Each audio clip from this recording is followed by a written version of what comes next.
Hello, hello, ladies and gentlemen. This is your girl Mitzi, and this is Mitzi. Let's think about it. Today we have a returning guest on my show, Courtney. Yes, I had to bring her back on because I had such a great time the first round that why not pick her brain again, right? So we are going to be thinking about polyamory. Did I say that? Close. Polyamory. Polyamory. Oh my goodness. Practice It's this, okay. ladies and gentlemen. I swear we did. I am sorry. So, yes, this is going to be our topic of focus today. This is what we will be thinking about. So, Courtney, let's go ahead and dive right Sure. in, right? When you hear Yes. that word, what does that make you think about? Ooh, it makes me think, oh gosh, a lot of things. That's such a great question. The first thing that pops into my mind is expanded love. Ooh, expanded Yeah. love. Yes. That is an interesting concept because people wouldn't think about it like that. You know what I mean? Right. So Yeah. that's a Yeah. great point. So I guess I have to ask you, what made you transition or what made you hmm realize that this lifestyle is fitted for you, per se? Yeah. Well, I mean, to be honest, it was the help of some psychedelic mushrooms.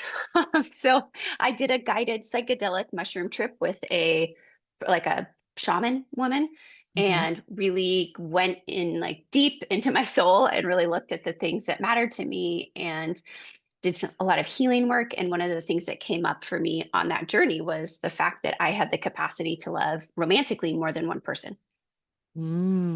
See, and I think that is something that a lot of people are conflicted with. You know what I mean? Because Mm, tradition tells us no, that's not a thing. But in reality, if we look at history, that is very common. You know what I mean? So it's like yes, absolutely. when exactly this polyamory becomes so taboo that now it's just like, okay, now we are becoming more open to it because oh my goodness, I remember in the early 2000s, I remember when Sister Wives came out and that was just a big taboo. Like, oh my goodness, why are we watching this? Why is this on public TV? Oh my goodness. I remember my Right, grandmother was just like, oh, no, you can't watch that. You can't watch that. But it's like, why can't I expand my mind and just think about it? You know what I mean? Like, right. why can't we Yeah. just think about this without no judgment, without without ridicule, without anything? And I think that's where I want to lead to is the misconceptions that comes with this. In your perspective, what are some of the misconceptions of polyamory? Polyamory? Um, Uh, you know, Polyamory. I'm gonna say polylife because I don't There we know go. how to say the Perfect. full one. That's totally fine.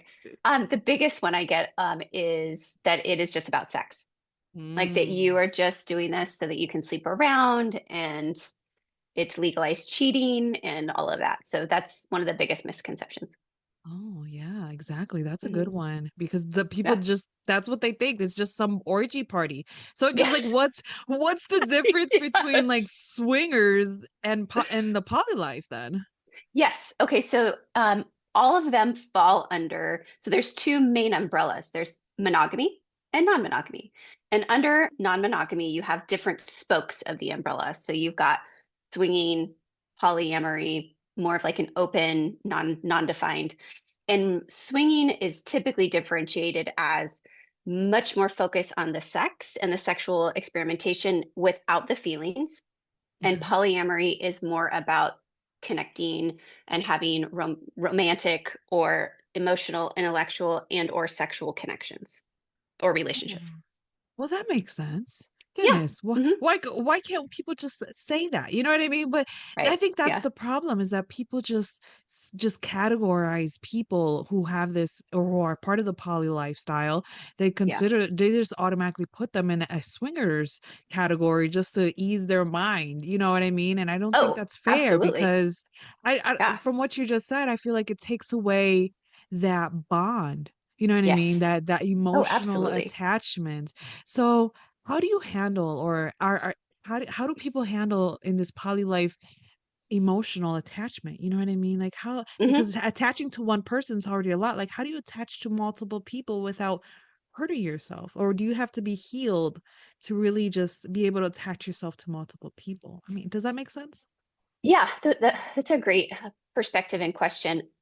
So one of the things that I would say is that I don't think that you need to be healed, and I don't think we're ever fully healed, especially Mhm. as we're continuing to evolve in order to Mhm. have relationships with others. One thing that's interesting is that, and I know it's not exactly the same, but one of the examples that is often discussed when people are like, how can you be emotionally connected to more than one person? Is this idea that, like, what if you have more than one pet or more than one kid? Like that capacity to love is from the same source. And so depending on how people practice polyamory, it's the same principle where I have the ability to have more love in my life and to give more love in my life. And some people are like, hey, I know that I can't after one kid, like this is all I can do. And then sometimes they'll end up having another kid and be like, oh, wow, I had no idea that I could love this much. Yeah. Thank you for that. Thank you for that You're welcome. because I think more people need to see it in that perspective. Like Yeah. we do have this one track mindset, you know what I Yeah. mean? Where we are only allowed to do one thing at a time, but in reality, we are Yeah. very multitask individuals, like Hmm. humanity. I mean, we can do so much at once that our unconscious mind is just processing so much that it's like kind of ridiculous to even think about, you know? So it's like Oh, absolutely. yeah, so it's just like when it comes down to love and being able to love more than one, it's plausible. You know what I mean? If you really put it in the sense Hmm. of animals, I mean, oh my goodness, people love animals. You know what I mean? Yeah. You people have Oh, yeah. farms, people have oh my goodness, cats in their house, so many of them in their house. You know what I mean? Like so many dogs in their house, so many reptiles, so many things that you wouldn't think like, oh, okay, how can you love all that? But if you put in that aspect, I guess it's kind of like Hmm. in the same realm. So what is some difficulties in the poly life then? Oh, gosh. I would say social stigma is hands down the biggest.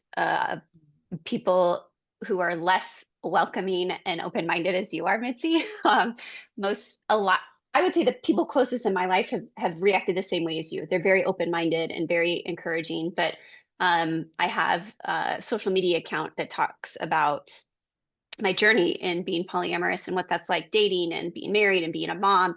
And there's a lot of people who are just, especially men, who are very angry and very not understanding, very closed-minded. They see it as, I would say that they are threatened by a sexually empowered woman who knows what she wants and shows up and doesn't feel like she needs to shrink herself according to, society. Yeah, I like the fact that you said when women are open to their sexuality because I think that scares a lot of people. You know what I mean? Yeah. When Hmm. you are able to explore yourself sexually, it scares other people because that's still a taboo. You know what I mean? Like Absolutely. Yeah. I've had other sex therapists on my show and just sharing some of their content. I've gotten flagged and I've gotten reported because I'm not allowed to speak about sex openly. Mm, You know what I mean? So yeah. I'm just like, this is something that we all need to be grounded with because sex is nothing bad. It's just bad when it's in Absolutely. the wrong context. You know what I mean? And when it's Absolutely. with consensual adults, then it should be okay. And it sucks Yeah. that not a lot of people have the open mind like myself because it doesn't allow people room to just be themselves. You know what I mean? Yeah. Like you to be who you are, then allow the world let the world to accept you as you are. You know what I mean? If people Yeah. are have polka dots on their face, okay, then eventually people are gonna accept it. But it's like if people want a poly lifestyle, it's like, oh my God, may the devil be in you. You know what I mean? Like they Yeah. go crazy. And it's like it's not necessarily fair because it's your choice. In your life, you know how you connect with you. So how did you tell your husband? How like or how Oh, did you yeah. bring it up into your relationship? Because that's a Yeah. curious one. Yeah. So my husband's actually monogamous, which makes our dynamic a little unusual in the community. Usually, people who are in relationships in the community, they're both non-monogamous. So being monopoly is pretty uncommon. I brought it up at our anniversary, our 17th wedding anniversary dinner. Oh my Um, goodness. yeah, we were really struggling in our marriage, and I saw it as like non-monogamy. I didn't know I was polyamorous at the time. It took me about 9 months from this initial conversation to when I discovered it. But I was so desperate, and I felt like, man, this can't get any worse. Like, but I was dying, not having my needs met, and had really been doing a lot of personal development and deep diving and was like, there is something missing here in my life. And it feels like there's this whole other area to explore. And I was like, well, I got his attention. We're at dinner. So let's just bring us up. Yeah. So is he okay with it? I He mean, is now, but at first, oh my gosh, he was. So I'm in the process of writing a memoir about this. It's called Opened, and I that's the opening scene of the book is where I dropped this bomb on him, and he was like, "What is wrong with you? Like, what's wrong with yeah, you?" Like he went into the shaming and like, no, absolutely not. I will never be okay with this. There's something wrong with you. Like, no. And then it was just conversation after conversation and being so steadfast in my belief that like there is something about this life and this lifestyle that just resonates so much with me that I was willing to lose my marriage for it because I knew that it was just who I was.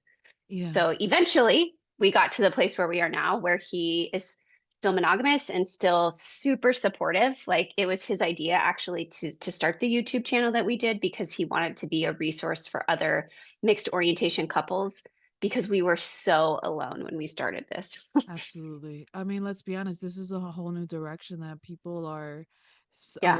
are walking into. I mean, there's really no path for poly life besides what history has provided us, but Yeah. because there's such a disconnect from history and culture from where it originally started from, you know what I Yeah. mean? Then there's going to be this desert of misinformation, miscommunication, and the unknown, the shame, the guilt that you were talking about, the Absolutely. oh, why don't you just get a dog, or why don't we have another kid and you could love them, you know Right. what I mean? But it's like there's something Yeah. missing in your heart that's not fulfilling, and I think the fact that you are able to still go to it, you know what I mean, is something beautiful because Yeah. my goodness, I think it's a beautiful thing. I don't see anything wrong with it. I don't Yeah. feel like there's anybody that should be ashamed of stepping into this poly life if that's for you, if that's where you feel your heart is. Like for me, that's not for me, but I have no reason to judge you or anybody else. You know what I Yeah. mean? That's not my place,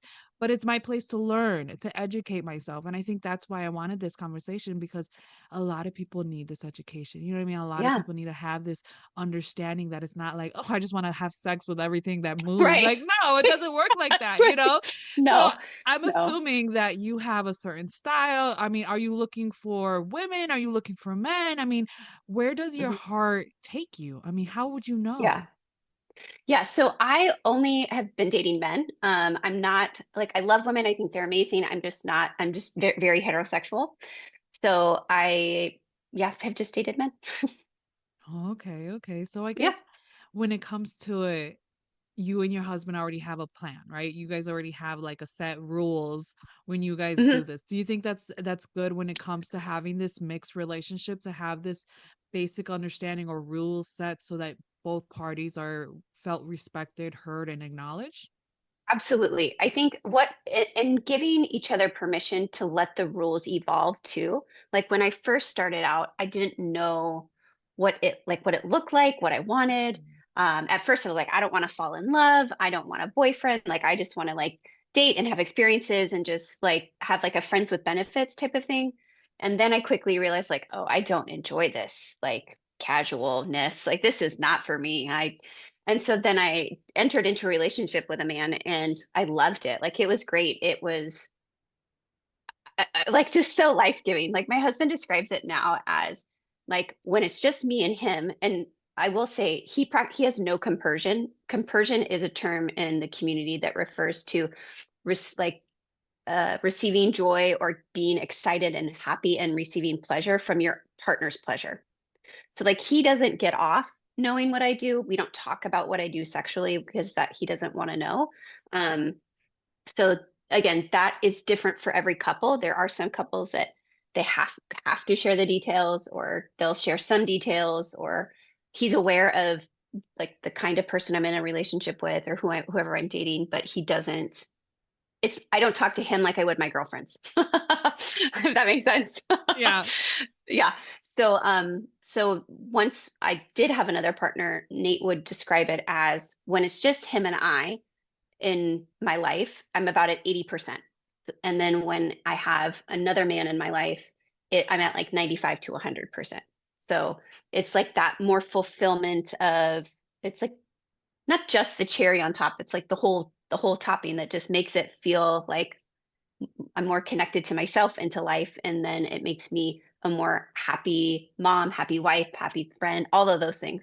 So, No, it makes sense because it's like once you get your cup filled, yeah, you are able to be 100% in anything and everything that you do. And people yeah, don't realize that they are running on empty, or they don't even know that they have a cup and that's empty, and they yeah, just think that, oh, it's okay, this is normal. You know what I mean? So my yeah. question to you is like, when you are going out on dates, have you Hmm. had awkward conversations or experience when when you express like, yeah, I already have a husband, but I'm just a poly lifestyle, you know what I mean? Like, does that Hmm. conversation, is that difficult, or do you think you got to rip off the band-aid and just go real quick to read off the herd? Yeah, I have, I rarely meet men in real life, like in the wild, that's what I call it. So In the wild. it's like, I just like, it's funny because people are like, oh, you probably get hit on all the time. And I'm like, no, I like never do, never. And so I pretty much only ever meet men on apps. And so in my profile, I will have it like I'm happily married, polyamorous woman, seeking, blah, blah, blah. So.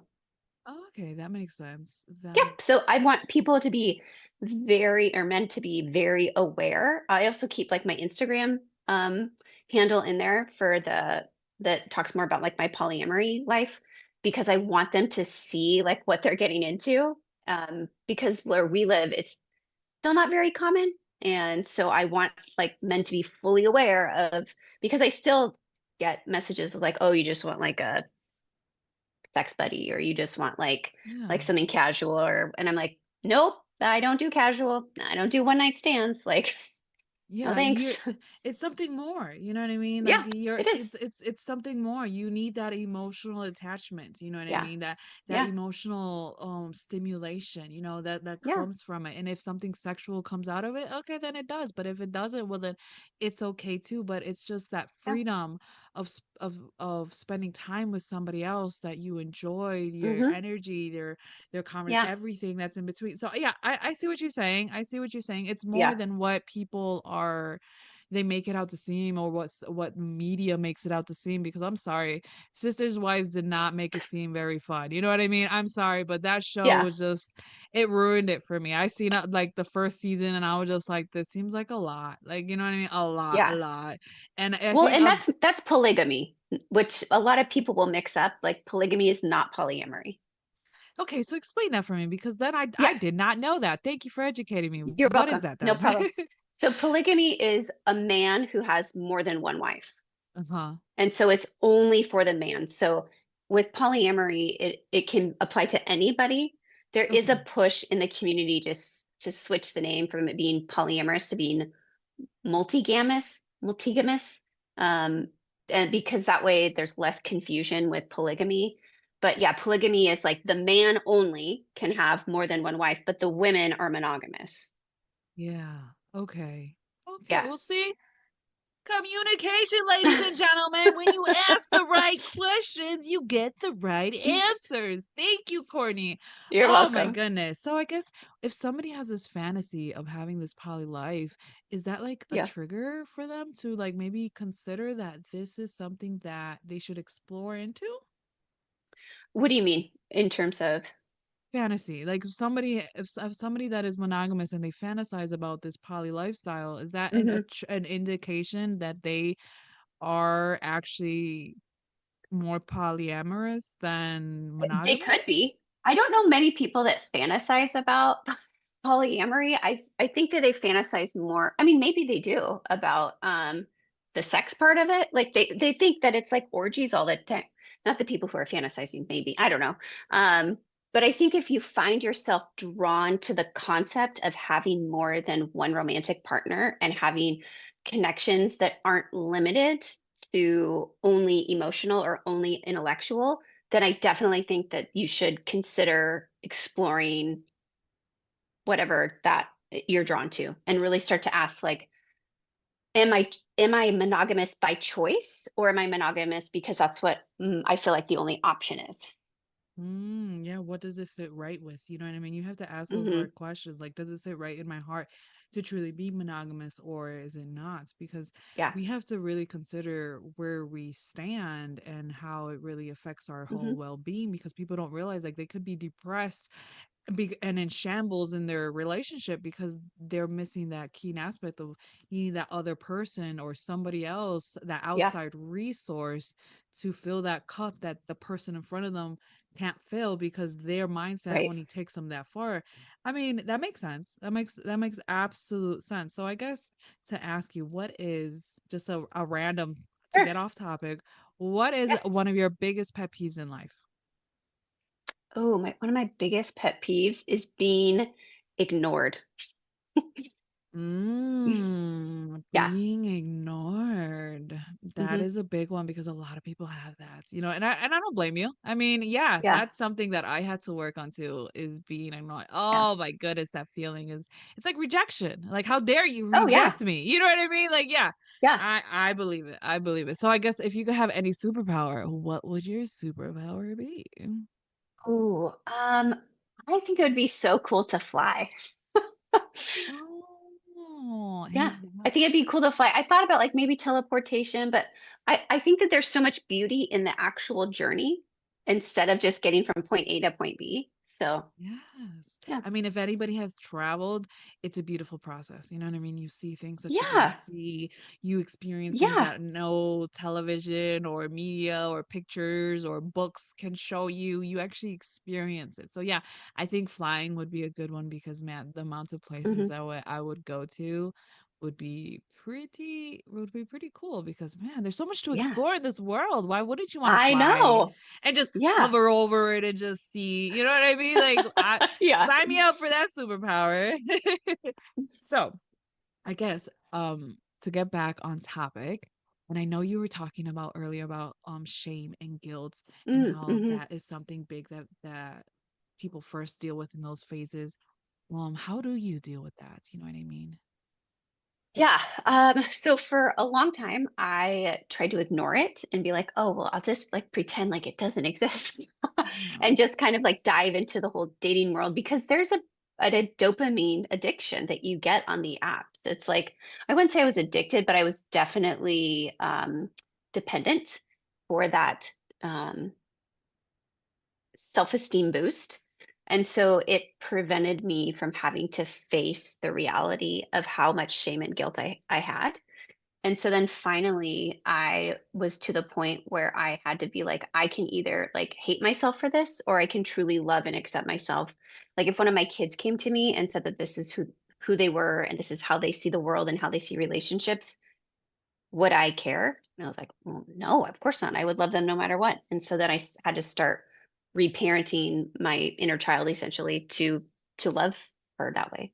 Yeah, I love that because I had another guest on my show kind of say something similar. Like, when Mm, we have those moments, we have to remember like how would we act with our child if that was our yes. children, you know what I mean? And that Yeah. puts everything into perspective because when we look at our children, we think of, "Oh, I love you." Unconditional. Oh my goodness, how I Mm, love you. Like, I look at my yeah. boys and I'm just like, "I flipping love you guys." You know what I mean? Like, oh my goodness. So it's like, yes, when we are able to like forgive, understand, have Hmm. that compassion, have that empathy, then we really are able to tap into something that we know we need for ourselves. And when we are able to Yeah.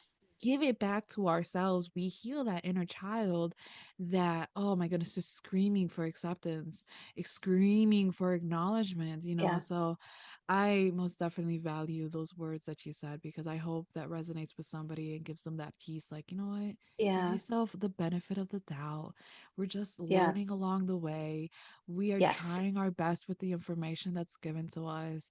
Goodness gracious, the world is already going to be harsh on us enough. We don't need to add anything Oh, else. You know what I mean? amen. Yes. Oh my gosh. Yep. We really don't. Oh, and I'm so sad that time is catching up to us, Courtney. Goodness Oh, no gracious. problem. I'm really Yeah. enjoying this. So I guess I have to ask you, what can be some lasting words of wisdom that you can leave us off with to keep on thinking? Oh gosh. I think the word of wisdom that I would encourage people with is maybe the whole process of life isn't about learning to be who you are, but it's about unlearning so that you can truly embrace who you were meant to be. Oh, ladies and gentlemen, that is a thinker. I love that. Yes, unlearning what we've already learned. That is something true because that is something I'm doing is Yeah.